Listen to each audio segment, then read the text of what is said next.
This Caitlin Clark stuff over in the WNBA is absolutely wild, mostly because I never thought that I'd be talking about the WNBA, nor would I think anybody would be talking about the WNBA, but she is, unironically, lighting the league on fire at a time when they could very much use some positive coverage, but because Caitlin Clark is Caitlin Clark and doesn't look like what the league wants her to, well, they're a little bit at odds with themselves. Okay, so Caitlin Clark, you know, the phenom coming out of college, drafted first overall by, I think she plays in Indiana. It's the Fever. That's always what I see on the jersey, and I seem to recall Indiana, right? Like, don't ask me to name any other WNBA teams because I might be able to give you the Los Angeles Sparks, but outside of that, I have no idea at all whatsoever. I think there's a Minnesota Lynx. I could probably tell you more curling squads that I could tell you WNBA teams, but Caitlin Clark is far and away the most popular player that the league has ever had, okay?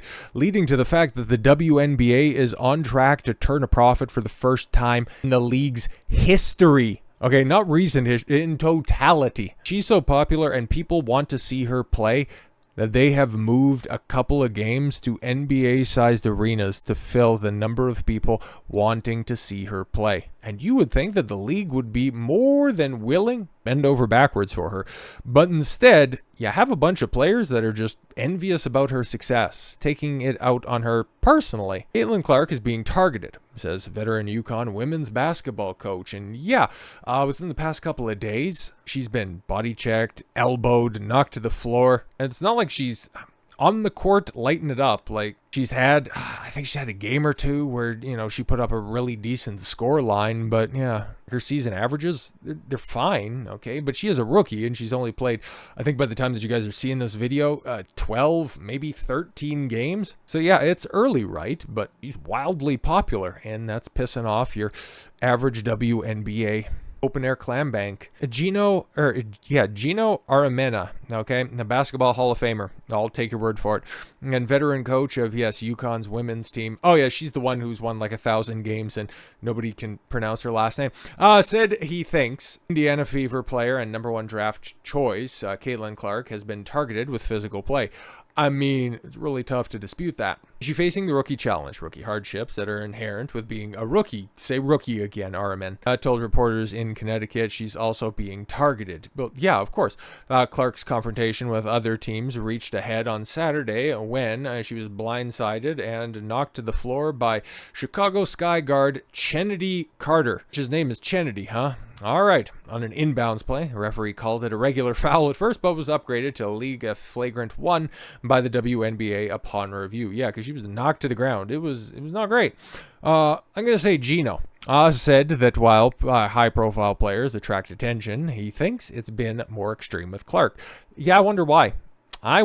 Because, yeah, here's Caitlin Clark. And she is being guarded rather physically by your standard WNBA player. I'll leave it at that for the time being. I don't remember when Michael Jordan came into the WNBA and guys looking to go out and beat him up. Yeah, like the Detroit Pistons, okay, the bad boys of Motor City. They were playing them physical, they were playing them tight, but they were also keeping it legal. I don't remember when Larry Bird and Magic Johnson came into the league and elevated the NBA, them getting targeted and getting beat up just because of who they are and the attention that they were getting. Appreciate the fact that now now the time for the WNBA, I get it, it's long overdue. Why are you blaming the kid? It's not her fault, because you would trade places with her in a minute, but you are not there. You're not her, so you're complaining, and she's getting what she's getting. Yeah, exactly. Okay, like her physical attacks on the court aren't the only types of attacks that she's getting. Resident weak-kneed, rubber-spined pundit, okay? You know, corporate edgy Pat McAfee. The guy pisses me off, okay? He's a cuck. He's a popular cuck. He's a hell of a punter, but that's why nobody ever takes a punter seriously. ESPN's Pat McAfee apologizes for using racial, misogynist epithet as descriptor for Kayla. He called her a white bitch, okay? Yeah, okay, fine, whatever. But here's the thing, right? Like, he apologizes, says he meant it as a compliment. You, my friend, are being a white bitch. ESPN sports analyst Pat McAfee has apologized both publicly and privately to WNBA star Caitlin Clark for calling her a white bitch on air. McAfee says he meant it as a compliment. I shouldn't have used white bitch as a descriptor of Caitlin Clark, McAfee says, and stating the obvious post on X. No matter the context, even if we're talking about race being a reason for some of the stuff happening, I have way too much respect for her and women to put that into the universe. No. Here's the thing, man. You say you were empowered enough to say, oh, look at that white bitch go out there and play. I'm not even sure the context of the clip, nor do I really care. And also, I don't think that it's bad. It's just, here's the thing, okay? If he was talking about the previously mentioned Chennedy or that ghetto Barbie Angela Reese or something like that, he wouldn't be saying that black bitch sure can ball. He's a coward. That's what's happening. Okay, McAfee's lousy descriptor came during a segment to show, on his show discussing the moment, Saturday's game when Chicago player Chennedy Carter hip checked the Indiana Pacers Clark. No, it's Fever. Pacers is the real team. From there, McAfee spun out the discussion to address recent media accounts that increased profile and seeming popularities. Yeah, seeming popularity. Yeah, because we can't really point to any, like tangible numbers. But trust me, it's more popular than ever. I'm not going to say anything about the athletes on the court. Well, yeah, of course not, because that would actually require you to take a stance, have a spine, not just go, it's a work, bro. Just get back to, doing goofy things for the Fed, okay? Shut your mouth. Now, McAfee said on the show today, athletes are going to be athletes, and if they can't, and if they think that they can get in your head by bodying you and talking shit, then they're going to do whatever they can. Whatever they're going to do. And yeah, here's the thing. The fact that you had to apologize for saying white bitch, it's like there's nothing wrong with that at all whatsoever. You had to differentiate somebody on the court. But the fact that you felt compelled or your ESPN overlords told you better go out there and you better apologize for the racial misogynist epithet kind of lets me know that sports, there's a reason that I've checked out of most sports. It's because of, the feminization of this shit. And yeah, this is the WNBA. But this type of demeanor, this whole, I don't want to attack anybody on the court. I don't want to be hurtful with my language. Meanwhile, we're going to discuss a play where a guy just about got paralyzed on the football field. Heaven forbid we'd get too vulgar with our language. I think it's stupid. I think it's absolutely stupid. Hey, that bitch got knocked to the ground. Say that white bitch just got, shown how we really ball out on there, this court by this, black bitch with a blockhead. Do it. Own up to it. Stand your ground. Be a man. I'm asking way too much of Pat McAfee. Go back to having Barstool Sports level takes, you absolute mong. Leave the hot takes to, God, The View, okay? And yeah, okay. The way that I've laid it out, it's like Caitlin Clark, extremely talented female basketball player. Okay, but the female basketball player is doing a lot of heavy lifting when I'm saying very talented. She can play a very difficult game to play very well with a smaller ball in a lower hoop. Okay, at least she's really good at that. And the fact that she is such a phenom, leading to increased attendance and viewership, good for her. It's just incredibly funny that another sport needs to be, helped out by white people, but it's whatever. Apparently, no. Her talents have nothing to do with the coverage. According to The View, Caitlin Clark's popularity is about white privilege and pretty privilege. Pretty privilege, huh? Okay, of those two pictures that are there, if I was to just go ahead and say, okay, which of those two individuals on the screen has a vagina? I was to maybe shave any, facial or hair in general off of them,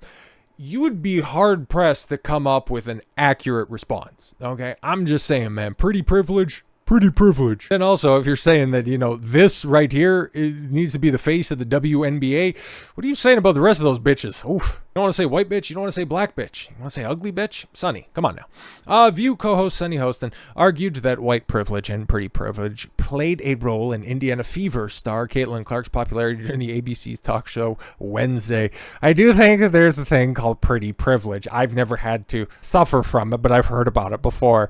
There is a thing called white privilege. Is there really, Mexican lady? There is a thing called tall privilege. Yeah, when you're playing basketball, okay, it's pretty important. Actually, it's a kind of a prerequisite, but whatever. And we have to acknowledge that. No. And so a part of it is about race, because if you think about the Brittany Griners of the world, yeah, because she doesn't have black privilege, because it's not like if there was a white WNBA star that got caught with weed in a foreign country, I don't think that the Biden administration would be jumping over much more deserving people to trade for their freedom. The Merchant of Death. I don't think that that would be happening if it wasn't for a black lesbian being imprisoned for breaking the law. No, it's just white privilege and pretty privilege. Why did she have to go play in Russia? Because they wouldn't pay her. Yeah, because Brittany Griner, prior to being locked up, was just that WNBA player with a really deep voice. Like, nobody knew who this bitch was. Co-hosts on The View were discussing former ESPN host Jamel Hill's argument that Clark owed much of her popularity to her race and sexuality.